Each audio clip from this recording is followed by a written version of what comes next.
আপনি পার করতে হলে আমি একটা স্পিড খাওয়াবো ভাই। ভালো ভালো অফার পাইছেন, হ্যাঁ বিস্কুট খাওয়াবে।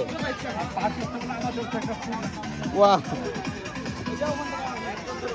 ভাই এই বন্ধু আজকে বহুত দূর পেয়েছে, আপনি বসতে খালি ব্যাটিং করবেন পারেন, একটু পরে নিয়ে মানুষ হয়ে যাবে, বুঝছেন? একসাথে 5-6 রাউন্ড করবে।